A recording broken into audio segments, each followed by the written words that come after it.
Good morning बच्चों। मैं Arjun Kumar, assistant professor, department of history, TS college Hiswa से आप लोगों के लिए बी पार्ट 1 के सिलेबस से एक नया टॉपिक लेकर के आया हूँ। और वह टॉपिक है अशोक के बारे में कि आखिर अशोक ने किस प्रकार मगध साम्राज्य का विस्तार किया, मगध साम्राज्य के प्रतिष्ठा को बढ़ाया। इसके बारे में आज हम लोग चर्चा करेंगे। अशोक 269 ईसा पूर्व में मगध की गद्दी पर बैठा। हालांकि 273 ईसा पूर्व में बिंदुसार की मृत्यु के साथ ही वह गद्दी के लिए प्रयासरत था, लेकिन इसके पीछे अनेक किंवदंतियाँ एवं अनुश्रुतियाँ प्रचलित हैं।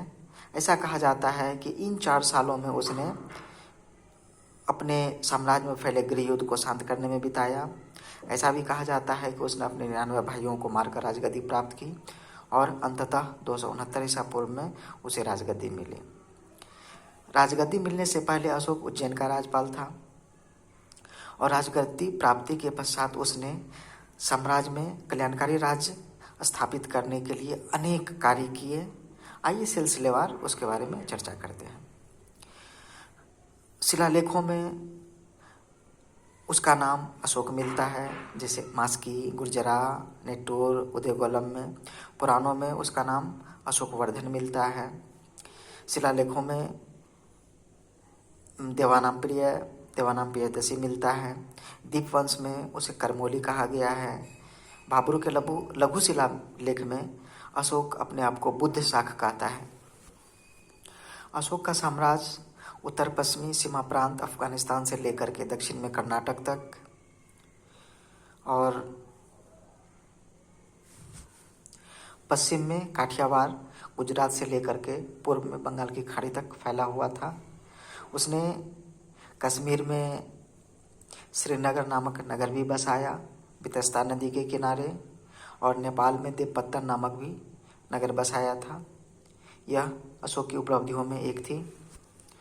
अशोक ने कश्मीर में अशोकेश्वर नामक एक मंदिर का भी निर्माण कराया था।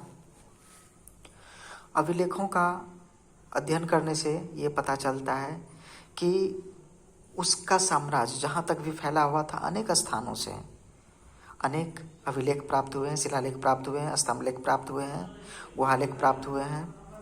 उनके अभिलेखों अर्थात शिलालेखों की संख्या 14 के आसपास है, स्तंभलेख की संख्या 7 के आसपास है और अनेक गुहालेख प्राप्त हुए हैं।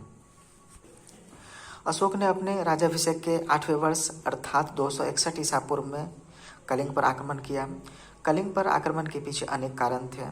कुछ स्रोतों का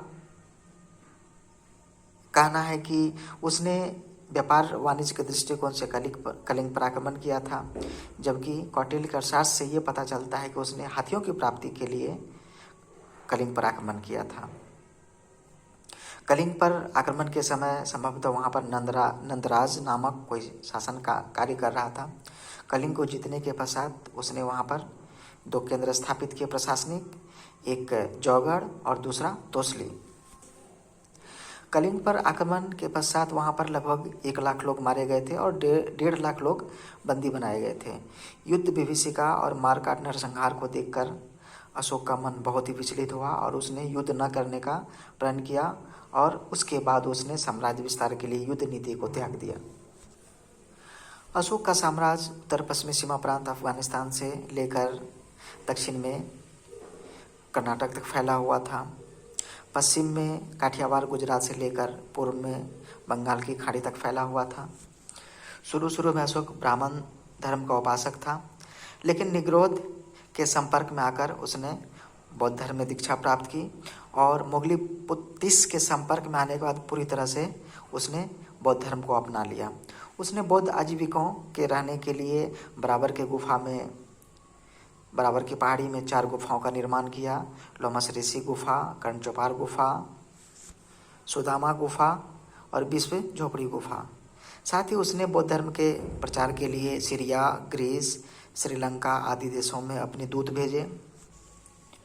भाब्रू से प्राप्त अभिलेख में अशोक ने बुद्ध धम्म और संघ की बात कही है और इसका परिचय उसी से मिलता है। उसने बुद्ध धम्म एवं संघ के प्रचार प्रसार के लिए, विकास के लिए अनेक कार्य किए। अशोक ने आखेट विहार आदि पर प्रतिबंध लगा दिया, यात्रा विहार पर प्रतिबंध लगा दिया। अशोक ने अपने प्रजा के नैतिक उत्थान के लिए जिस संहिता का दर्शन कराया उसे हम अशोक का धम्म कहते हैं। यह संस्कृत के धर्म शब्द से ही लिया गया है। इसमें उसने नैतिकता की बात कही है, चाहे वो राजा के लिए हो, प्रजा के लिए हो, बड़ों के सम्मान की बात हो, गुरुओं के आदर की बात हो, छोटों को प्यार देने की बात हो, इन सारी चीज़ों का वर्णन उसके धम्म में है।